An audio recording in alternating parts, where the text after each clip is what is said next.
생산과 소비를 시작했습니다. 저번 시간에 자본이 무엇인지 살펴보았죠. 그래요. 한 문장으로 얘기했죠. 필요한 것을 얻기 위한 작업수단이다. 그리고 재산과 자본을 구별했고 소득, 재산, 자본의 관계도 살펴보았어요. 그래요. 한 페이지만 제대로 이해를 해도 자본을 모르는 사람보다 예를 들어서 마르크스 같은 사람보다 자본에 대한 깨달음이 더 높다고 했죠. 그렇게 되는 거예요. 본질을 모르는 사람보다는 본질을 아는 사람이 당연히 깨달음이 더 큰 거죠. 그렇다고 해서 여기서 그치느냐? 그건 아니죠. 지식을 활용하기 위해서는 깊이 있는 이해가 필요한 거예요. 이게 무슨 말이냐? 예를 들어서 자동차가 무엇인지 알았다. 그래요. 동물의 힘을 빌리지 않고 기계의 힘으로 뭐 물체를 이동시키는 수단이다. 뭐 이렇게 뭐 참뜻을 알았다. 그렇다 해서 자동차를 만들 수 있고 새로운 자동차를 더 좋은 자동차를 만들 수 있고 또 운전할 수 있는 건 아닌 거죠. 또 다른 이해가 필요한 거예요. 그래요.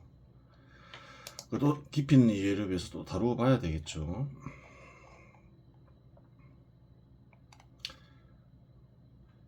예나 지금이나 공통적으로 재산으로 인식되는 것에는 다음과 같은 것들이 있다.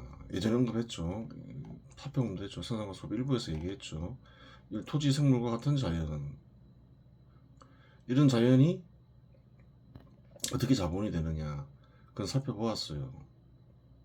지금 재산이 어떻게 자본이 되는지 살펴봐야 되겠죠. 2번부터 다루면 되겠죠. 7번까지 일단은. 앞에서 토지는 다루었으니 이 농경지 목축지와 같은 목축지 혹은 목초지죠. 가공된 토지부터 다루겠다. 가공된 토지의 종류와 용도를 정리하면 다음과 같다. 토지는 쭉 다 정리해 볼 필요가 있죠. 농경지 잘 알고, 목초지 잘 알고, 임업지, 나무재배 및 목재 생산한다. 임업지도 조성될 수 있는 거죠. 가공된다는 거예요. 목재를 얻기 위해 조성된 임업지는 자연 상태의 토지가 아니죠. 주거지, 잘 알 테고, 상업지, 상점, 사무실 등 상업 활동에 이용되는 곳이다. 주로 큰 도시에서는 빌딩이 들어서 있죠. 산업지, 공장 및 제조업 시설이 들어선 곳, 교통지, 잘못 썼네. 뭐 도로 뭐 이런 게 있는 거죠. 도로로 이용되고 그래요. 뭐 철도로 이용되고 뭐 그렇죠. 관광지, 리조트, 공원 등 관광시설을 들어서기 위해서 이제 가공할 수 있는 거예요. 그런 것은 관광지가 되는 거죠. 교육지, 학교, 연구소 등 교육시설이 들어선 터, 공공시설지, 뭐 병원, 관공서, 흡연지, 저수지, 호수 등 물관리를 위해서 조성된 터, 오락지, 스포츠 경기장, 극장 등을 설립하기 위해서 또 토지를 가공하죠. 그래요. 가공된 토지는 자본으로 이용될 수도 있고 소비 대상으로 이용될 수도 있다.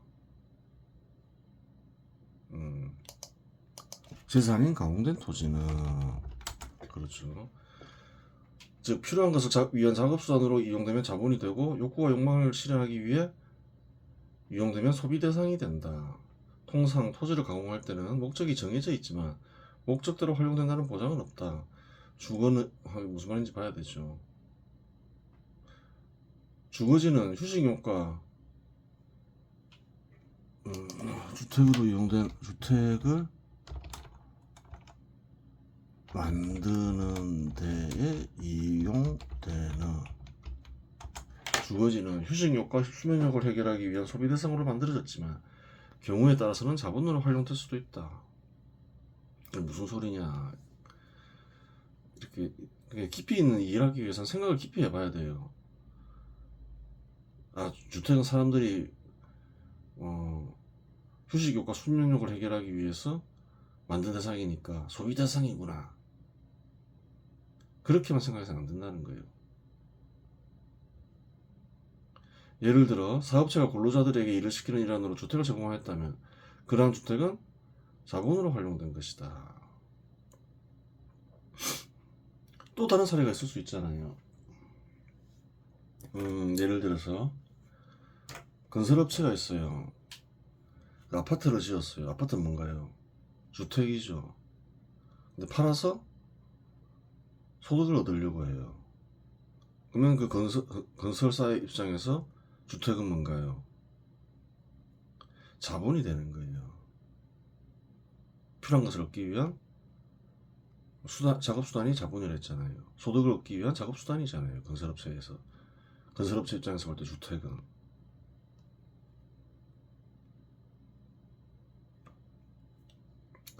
당연하죠.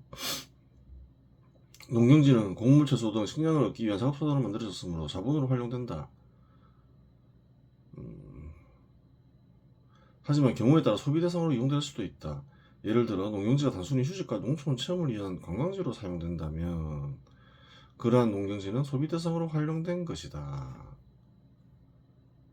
그 목적은 농경지 조성은 뭔가요? 자본으로 쓰기 위해서죠. 필요한 것을 얻기 위한 작업수단으로 쓰기 위해서죠. 근데 목적은 그러하지만 경우에 따라서는 소비 대상이 될 수도 있다. 그렇죠. 오락실은 스포츠 경기장이나 극장 등 여가를 위한 소비 대상으로 만들어졌지만 경우에 따라 자본으로 활용될 수도 있다. 예를 들어 경기장이 입장료를 받고 운영되며 이를 통해 소득을 얻는다면 그러한 오락실은 자본으로 활용될 것이다.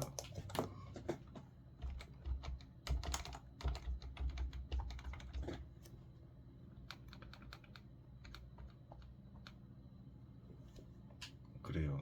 그러한 오락실은 자본으로 활용된 것이다. 그래요. 상업지는 상업활동을 위한 자본으로 만들어졌지만 경우에 따라 소비 대상으로 활용될 수도 있다. 예를 들어 상업지에 위치한 공간이 단순히 지역 주민들이 무료로 이용하는 커뮤니티 공간으로 제공된다면 그러한 상업지는 소비 대상으로 활용된 것이다. 좀 다른 이 글을 쓰니까 잘 안 쓰는 표현이 나오기도 하고 그러죠. 그건 왜 그럴까요? 농경지랑 똑같은 말들이잖아요. 근데 이거 하나만 쓰면 되잖아요. 무슨 말이냐? AI가 있잖아요. AI가 하나만 써놓고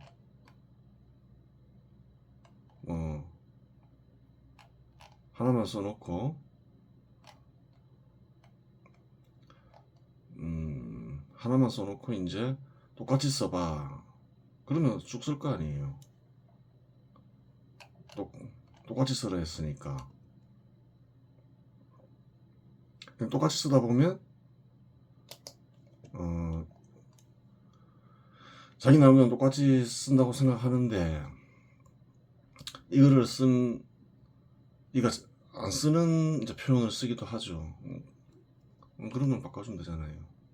그래서 반복되는 거니까 이런 걸 일일이 찾아가지고 생각하고 연구하면 그것도 시간 낭비잖아요.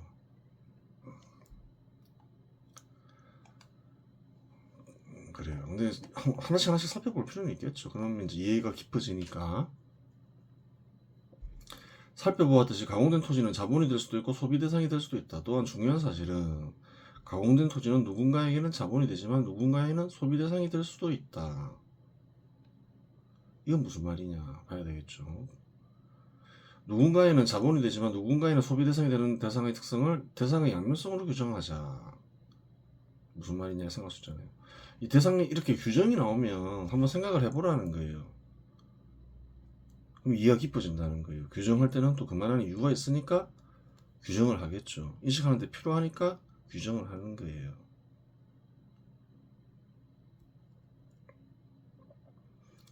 예를 들어 스포츠 경기장은 스포츠 경기장을 운영하며 소득을 얻는 사업자나 스포츠 경기장을 운영하며 소득을 얻는 사업자나 개인에게는 자본이 된다. 그렇죠. 스포츠 경기장을 운영하면서 소득을 얻어요. 입장료 받으면서. 그럼 그것으로 소득을 얻는 사업자나 개인에게 그 스포츠 경기장은 뭔가요? 자본이라는 거예요. 반면에 스포츠 경기장에서 입장료를 내고 즐기는 이에게 스포츠 경기장은 소비 대상이다. 그렇죠. 입장료 내고 들어가서 즐기고 있는 사람이 있어요. 스포츠 경기장은 뭔가요? 소비 대상이라는 거예요. 대상이 자본과 소비 대상을 대상이 자본의 기능과 소비 대상의 기능을 동시에 수행하고 있더라. 그게 대상의 양면성이라는 거예요. 새로 규정을 했죠. 스포츠 경기장은 무엇이냐 물으면 어떤 사람들이 누가 문제를 낼 수가 있죠. 스포츠 경기장은 무엇이냐? 소비 대상이냐? 자본이냐? 자기가 저기로 갈 때 스포츠 경기장 가니까 소비 대상이다. 이렇게 답하면 맞나요? 틀리나요? 틀린 답이라는 거예요. 소득을 얻는 이에게는 자본이지만 즐기는 이에게는 소비 대상이다. 그게 정답이라는 거예요. 대상의 양면성.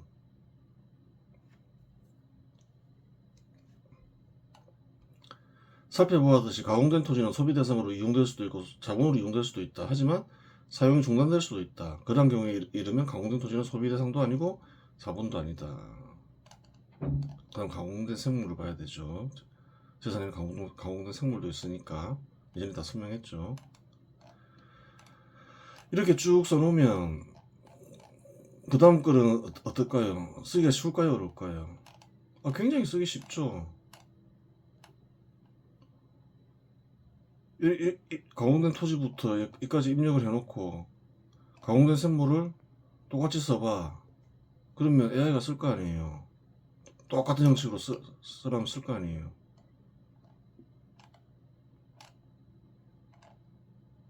이 사람도 그렇게 했겠죠. 똑같이 써봐 그랬겠죠. 나와 있잖아요. 가축과 같은 가공된 생물을 다룰 거야. 다음 글의 형식과 똑같이 써봐. 한 번만 쭉 써놓으면 나머지는 현 시대에서는 노력할 필요가 전혀 없죠. 생각을 해보라는 거예요. 가축을 다 찾아보고 용도를 찾고 그래서 표를 만드는 거 이것만 하더라도 시간이 많이 걸릴 거 아니에요. 기본적으로 최소 이런 거 만들려면 1시간은 걸려요. 일일이 다 찾고. 근데 지금은 딱 만들어지잖아요. 그리고 이제 자기 나름대로 똑같이 쓰겠죠. 보면서 뭐 뺄 것 빼고 수정할 것만 수정하면 되잖아요. 어차피 똑같은 내용을 다루니까. 근데 이제 이걸 보면서 가공된 생물은 어떻게 재산이 가공된 생물은 어떻게 이제 자본이 되는가 혹은 또 어떻게 대상의 양면성을 지닐 수 있는가 그걸 알려면 읽어봐야 되겠죠. 한번 보면 되죠. 가공된 가축 역시 토지와 마찬가지로 자본으로 이용될 수도 있고 소비 대상으로 이용될 수도 있다. 젖소는 우유를 생산하기 위한 작업수단으로 만들어졌으므로 자본으로 활용된다. 그렇죠. 우유를 직접 얻어서 먹을 수도 있고 필요한 것을 얻는 작업수단이죠. 또 어떤 이는 우유를 팔아서 소득을 얻을 수도 있잖아요. 그 자본이 되는 거예요. 하지만 경우에 따라 소비 대상으로 이용될 수도 있다. 예를 들어 젖소가 단순히 농장 체험이나 관광 목적으로 사용된다면 그러한 젖소는 소비 대상으로 활용될 것이다. 그렇죠. 말은 농업 및 스포츠 활동을 위한 작업수단으로 만들어졌으므로 자본으로 활용된다. 하지만 경우에 따라 소비 대상으로 이용될 수도 있다. 예를 들어 말이 단순히 승마 체험이나 여가 활동을 위한 목적으로 사용된다면 그러한 말은 소비 대상으로 활용된 것이다. 농업에 어떻게 이용될까요? 소처럼 이용됐겠죠. 옛날에는 기회가 없을 때는. 그래요. 닭은 계란과 육류를 생산하기 위한 작업수단으로 만들어졌으므로 자본으로 활용된다. 하지만 경우에 따라 소비 대상으로 이용될 수도 있다. 예를 들어서 닭이 단순히 애완동물로 키워지거나 농촌 체험 프로그램에서 사용된다면 그러한 닭은 소비 대상으로 활용된 것이다. 시대가 좋아졌죠. 닭이 이렇게 이용될 수도 있구나. 소비 대상으로. 이런 자료를 찾고 생각하는 것만 해도 시간이 많이 걸린다는 거예요. 이렇게 이용되고도 있구나. 그 사실을 알 수 있는 거예요. 살펴보았듯이 가공된 가축은 자본이 될 수도 있고 소비 대상이 될 수도 있다. 또한 중요한 사실은 가공된 가축은 누군가에는 자본이 되지만 누군가에는 소비 대상이 될 수도 있다. 즉 대상의 양면성을 지니고 있다. 대상의 양면성에 대해서 설명할 필요는 없는 거죠. 양면성을 지니고 있다. 양면성에 대해서 앞에서 설명했으니까. 예를 들어 젖소는 우유를 생산하면 하여 소득을 얻는 농장주에게는 자본이 된다. 그렇죠. 반면에 농장을 방문해 젖소를 구경하거나 체험하는 이에게 젖소는 소비 대상이다. 그렇죠. 양면성이 있죠. 누군가에게는 자본이고 누군가에게는 소비 대상이 세상의 양면성이다. 그래요. 가공된 가축은 자본이냐 소비 대상이냐 아까 얘기했죠. 한 가지만 대답하면 틀린 것이다. 그렇게 되는 거예요. 살펴보았듯이 가공된 가축은 소비 대상으로 이용될 수도 있고 자본으로 이용될 수도 있다. 하지만 사용이 중단될 수도 있다. 그러한 경우에 이르면 가공된 가축은 소비 대상도 아니고 자본도 아니다. 이러한 현상은 인간이 이용하는 모든 대상에 해당된다. 하나하나 다 읽어봐야 돼요. 왜 읽어볼까요? 혹시 다른 점이 있을까봐 다 읽어보는 거예요. 또 이제 현실적으로 어떻게 자본이 되는지 소비 대상이 되는지 재산이 근데 그것도 알아야 되는 것이고 아까 얘기했잖아요. 자본의 뜻만 알아가지고는 더 좋은 자본을 만들 수도 없고 자동차를 예를 들었죠. 자본을 활용할 수도 없다. 구체적인 내용을 자세히 알아야 된다. 그렇게 되는 거예요.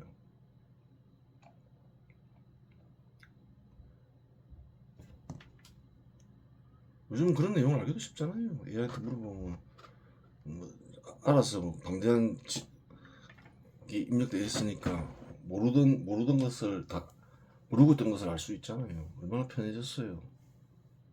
예전에는 그런 거 조사하려면 시간이 얼마나 많이 걸리겠어요. 이런 내용 다 조사하려면 언급하는 것 중에서 어떻게 이용되는지 이런 거 다 조사하려면 시간이 많이 걸려요. 이게 별거 아닌 것 같지만 여기서는 가공된 토지는 이제 이건 물론 얘한테 물어봤겠죠. 이게 쭉 쓰는데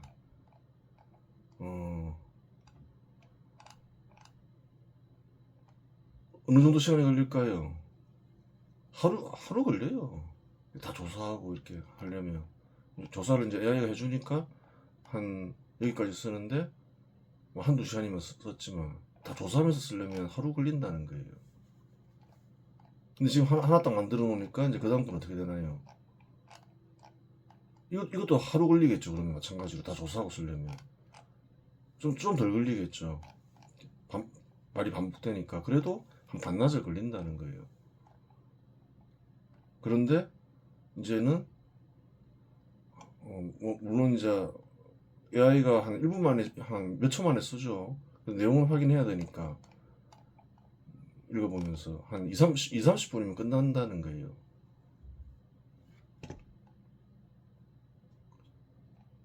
효율성이 굉장히 높아진 거죠. 세골된 물질 이렇게 쭉 있죠. 석탄, 석유, 천연가스, 철광석 한번 읽어보면 되죠. 이런 내용을 알아야 되는 거예요. 이런 내용을 왜 알아야 될까요? 그것도 알아야 되는 거예요. 그냥 똑같은 말이니까 넘어가자. 다 이해했다. 물론 암기할 필요는 없어요. 암기할 필요는 없는데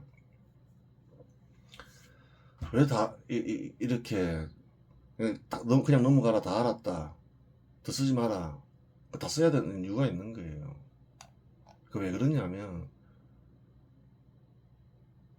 또 중요하게 다루어져야 될 부분이 뭔가요? 자본을 아는 것도 중요하지만 사업체를 알아야 되잖아요. 사업체를 잘 알아야 될 거 아니에요. 가축을 길러서 파는 사업체도 있을 것이며, 그래요. 토지를 가공하고 뭐 건물을 세워서 소득을 얻는 있을 것이요. 토지를 또 뭐 이렇게 뭐 채굴해서 소득을 얻는 사업체도 있을 것이요. 또 사업체를 살펴보기 위해서는 또 뭘 알아야 되나요? 이런 걸 잘 알아야 된다는 거예요.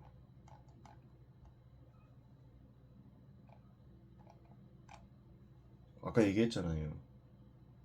본질만 알아가지고는 더 좋은 자본을 만들 수도 없고 자본을 활용할 수도 없다. 구체적인 내용을 정확하게 알아야 된다. 어쩔 수가 없는 거예요. 지루하더라도. 채굴된 물질 좀 나오죠. 한번 읽어보죠. 채굴된 물질 역시 투자나 가축과 마찬가지로 자본으로 이용될 수도 있고 소비 대상으로 이용될 수도 있다. 석탄은 에너지를 생산하거나 철강을 제조하기 위한 작업수단 활용됨으로 자본으로 이용된다. 하지만 경우에 따라 소비 대상으로 이용될 수도 있다. 예를 들어 석탄이 단순히 장식용으로 사용되거나 박물관에 전시된다면 그러한 석탄은 소비 대상으로 활용된 것이다. 금은 귀금속 장식구를 제작하거나 전자기기의 부품으로 사용되므로 자본으로 활용된다. 이런 것도 이제 알잖아요. 아, 금이 전자기기의 부품으로도 이용되구나. 하지만 경우에 따라 소비 대상으로 이용될 수도 있다. 예를 들어 금이 단순히 개인의 소유욕을 충족하기 위한 장식용으로 사용된다면 그러한 금은 소비 대상으로 활용된 것이다. 그래요. 자본이 되기도 하고 재산이 되기도 하더라. 자본이 되기도 하고 소비 대상이 되기도 하더라. 그렇죠. 구리는 전선, 전자제품, 건축자재 등 다양한 용도로 사용되며 작업수단이 되므로 자본으로 활용된다. 구리는 주로 전선에 들어가잖아요. 하지만 이 경우에 따라 소비 대상으로 이용될 수도 있다. 예를 들어 구리가 단순히 장식품으로 사용된다면 그러한 구리는 소비 대상으로 활용된 것이다. 장식품으로도 된다는 거예요. 청동의 그 주재료가 되죠. 구리는 장식품, 동메달도 구리가 들어가잖아요. 동메달. 그 스포츠 경기장에서 금메달, 동메달 할 때 동메달, 꼭 스포츠 경기장이 아니더라도 구리가 들어가서 사용된다는 거예요.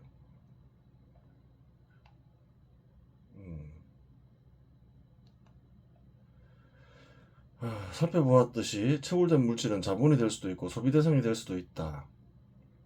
쭉 보면 되죠. 대상이 양면성도 지니고 있다. 한번 보겠습니다. 예를 들어 석유는 연료를 생산하여 소득을 얻는 정유회사에게는 자본이 된다. 그렇죠. 석유를 정제해서 그리고 뭐 등유, 휘발유 이런 걸로 분리하죠. 나프타 이런 거 팔아먹잖아요. 소득을 얻기 위한 수단이니까 자본이 되잖아요. 반면에 석유를 구매하여 차량을 운전하는 이에게는 석유는 소비 대상이 될 수 있다.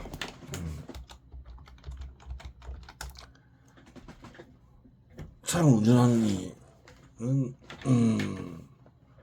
왜 그런가요? 이런 걸 잘 봐야 되는 거예요. AI가 썼다 해서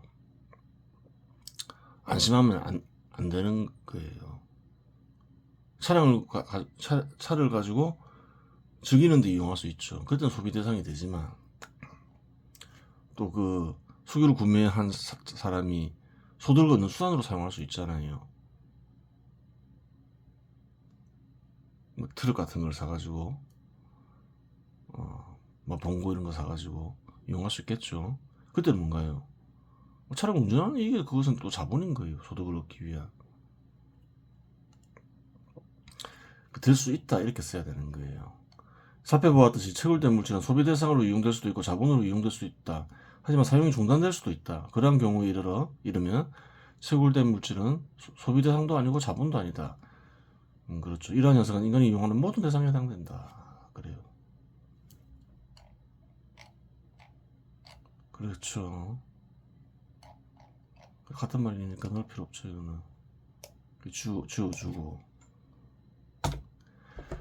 그래요.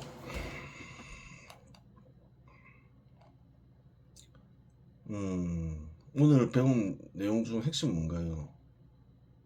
재산은 자본이 될 수도 있고 소비 대상이 될 수도 있더라. 그게 첫 번째 한 가지가 있는 거고, 두 번째는 또 뭔가요? 대상의 양면성.